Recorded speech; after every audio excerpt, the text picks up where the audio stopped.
What's going on, guys? Viking Nez back here for another video. This time we are going to talk about our high... Now, with that out of the way, let's talk a little bit about Thorgrim Grudgebearer, our legendary lord, the High King of the Dowie. Now, it all starts with Thorgrim Grudgebearer coming into power, of course. He goes to Kislev to fight with the men, the manlings of Kislev, to defeat the upcoming horde of chaos. Now, in doing so, he meets up with his northern Thron, which haven't been seen in like hundreds and hundreds of years, basically. And in fighting, he makes a really, really big name for himself. Now, the High King at the time, Arikson, in these battles against the Chaos, loses basically all hope. He gets wounded and goes back to Karasaki Karak to look for the next High King. Now, in doing so, with all the candidates, with obviously Ungrim Ironfist, Thorgrim Grudgebearer, and many, many more, I won't go into too much detail. His name is Lawmaster Sotek, but I will briefly be covering this as the Battle of Black Crag unfolds before you, one of Thorgrim Grudgebearer's of many, many great victories. Anyway, as I was saying, back to the history of Thorgrim Grudgebearer. Meeting up with his northern king, he journeys through the Iceland and Troll country. He fights numerous beasts, ice drakes, giants, all manner of horrible groby. So says the king. Now, in doing this, he wins the trust and the hold of the Northskin dwarf, which many people haven't seen in thousands and thousands of years, which I think is absolutely fantastic. And who better to unite all Dowie than the mighty Thorgrim Grudgebearer? Now I'm going to talk to you a little bit about his history now. As obviously you know, he starts off his journey fighting chaos. He unites the northern front and he comes back down through various old dwarven lost settlements such as Karakdrom, the Dragon Hold. He goes to see the Northern Dwarfkin and gives him various treasures and old mystic runes, lost artifacts, so on and so forth. And he comes back to Karasaki Karak, where his kingship begins. Now, how basically he does this, as they had this big meeting where Ungrim Ironfist and loads of other candidates come in, is they basically have the elders sit on a big table, and each king presents what great victories they've had and does a speech about what they're going to achieve as king, much like presidency or a prime minister or emperor, however you want to do it. Pretty much the same thing. So they go before their peers and tell them what they're going to hope to achieve. Now, Thorgrim Grudgebearer bursts in, lays down a few forgotten artifacts, such as the Lost Crown, which is a very, very old relic, and now these Longbeards haven't seen these relics for years, so they are absolutely gobsmacked about how Thorgrim Grudgebearer comes to this. He comes in and finds the lost scepter in Karak Dread. He finds the crown in Karak Var. He finds the golden scepter of Norgrim.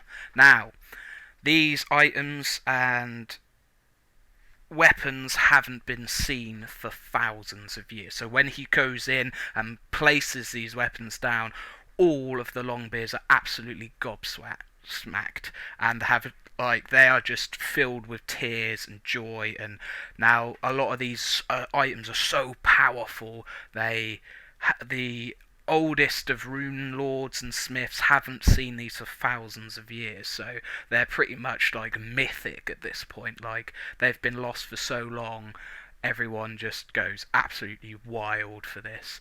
And in Thorgrim's promise, he vows to strike out every single grudge by Groby, foul, green-denying beast there is that's ever harmed the dwarfs. So in doing this, everyone is just absolutely astonished, and Thorgrim gets the crown. Long story short, he does a menacing many of things. Now, if you don't know about the end times, I'm going to go into a little bit about them.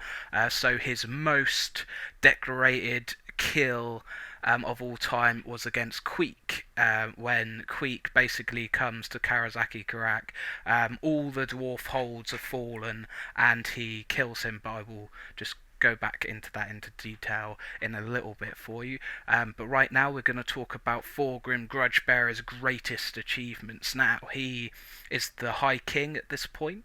He goes over and unites all the dwarfs' old passages into the Empire and other things like that, as is his solemn vow to all Dowie. In doing so, Thorgrim Grudgebearer manages to take Carrack 8 Peaks, Carrack Dread, and return it to all dwarfs. And not only does he do this, but all the trade routes and all the hidden routes that go with this, he manages to clear and protect. So this unites all the dwarfs again from north, south, east, and west.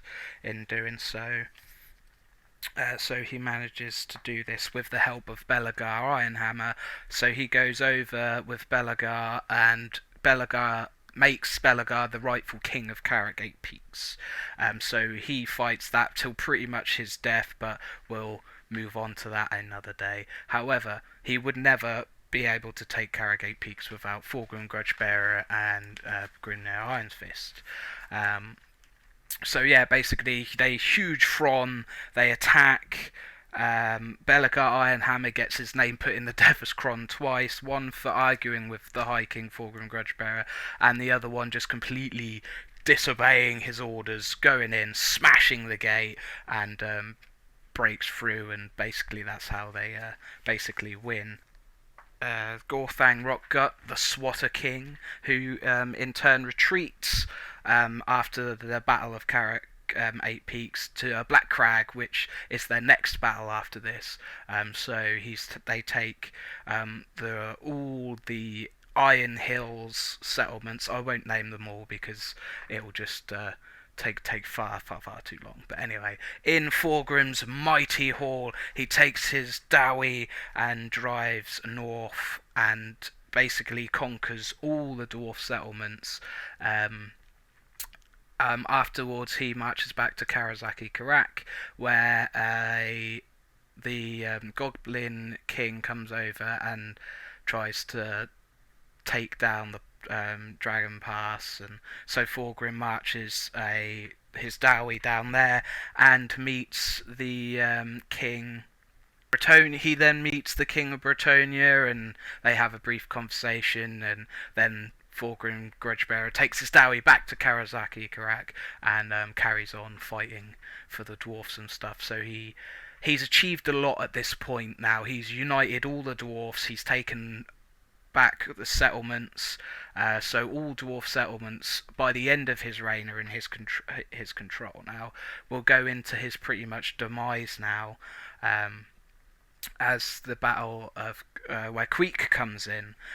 Basically, he surrounds Karasaki Karak with the biggest army ever seen in Skaven history.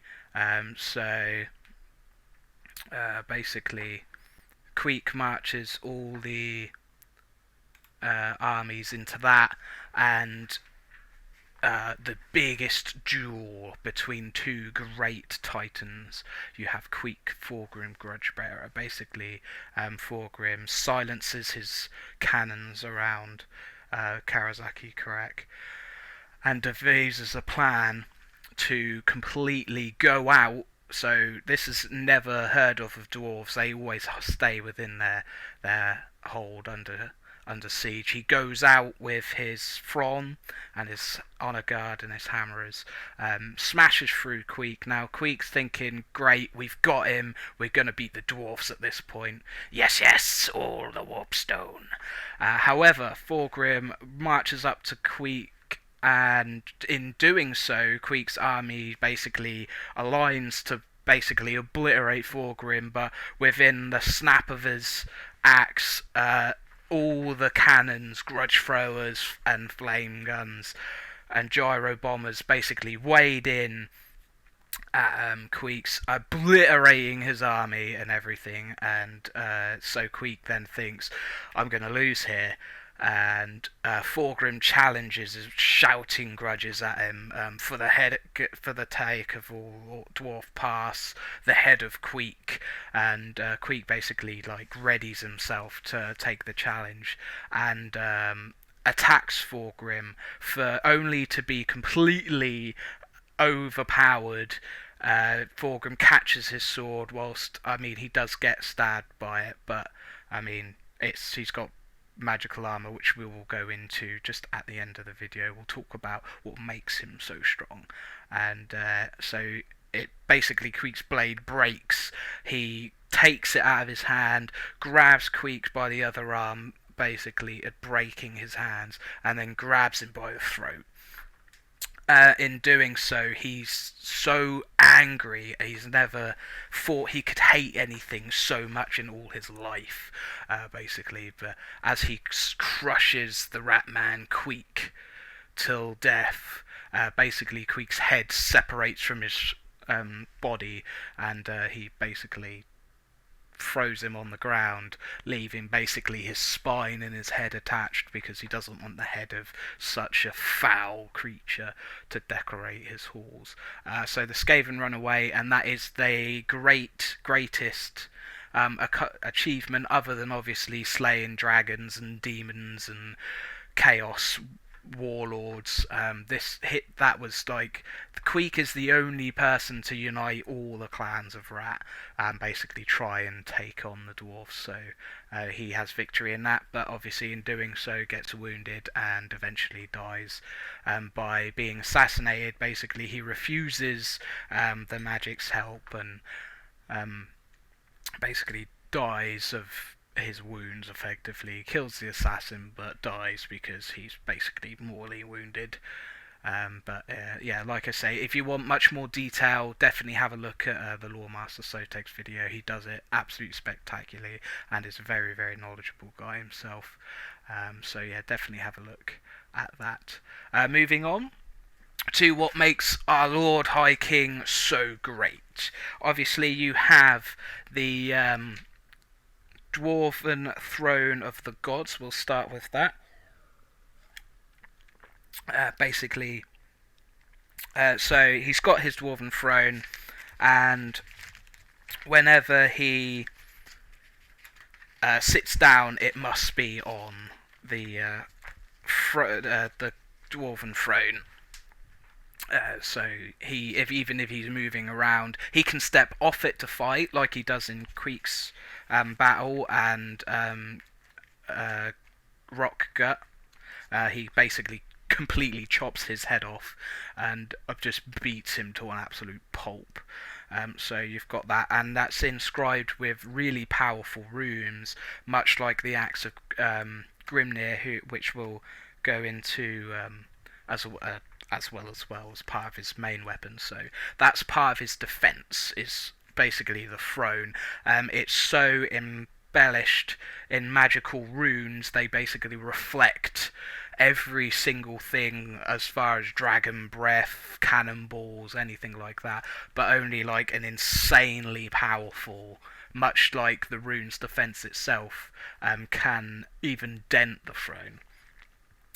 Which brings us on to the Axe of Grimnir. Now, Grimnir's axe, which is basically a god's weapon. Grimnir, the god warrior, the the God Slayer, basically uses it to kill gods. Basically, it's a god killer. Gives you the power of this thing can basically cut dragons' heads off in one swoop, and demons, and basically it's a weapon of great power. As given to Thorgrim Grudgebearer, basically every High King gets the Axe of Grimnir, and is such a formidable weapon. Um, what better suited than to give to the High King? Now we will move on to the armor. Basically, the Dragon Star armor. He basically wears. There is the Kazakh Kazin, which basically means everlasting, which just basically says it all, really. His defense, his armor is so strong, it gives off the aura of, even when he stands in his throne, even if they were facing a dragon, it gives everyone the courage and the iron stand that it will not break as long as the High King is stood next to you. It's basically its power. It's got loads of runes of protection in. It's basically the hardest thing on the earth, forged with the hardest materials from the great star that comes down, which makes Grimnir's axe and the throne and the crown and everything. Moving on to the crown, actually, is so powerful. It's meant to be so powerful and worth so much. It's actually priceless. It's worth every race's gold prize possession. It's basically the symbol of the king, and so it's very, very powerful. Gives off loads of abilities to the dwarves and protection to Thorgrim himself. So you've got the Throne of Grimnir, the Axe of Grimnir, the High King's crown, and obviously the Davos Cron, the all-powerful, almighty Book of Grudges, which Thorgrim will sign himself in blood to show the severity of each grudge from ever done to the dwarfs as a race as a whole. So it could even be a Dowie himself could be put in. Such Belagar Ironhammer gets put in the grudge twice in the Battle of Carragate Peaks because he basically disobeys Thorgrim Grudgebearer, and goes on to that. Well, anyway, guys, I've babbled on long enough. I hope you've learnt a couple of things about Thorgrim's Grudgebearer's items. And as we will continue the campaign, I will drop the continuation on probably Saturday or Sunday, so keep an eye out for that, guys. I hope you've enjoyed the little bit of knowledge that I have for Thorgrim Grudgebearer. Obviously, I've tried to keep it as brief as I can. To like, comment, and subscribe to the channel. I really appreciate all your support, and enjoy settling those grudges, me dowie.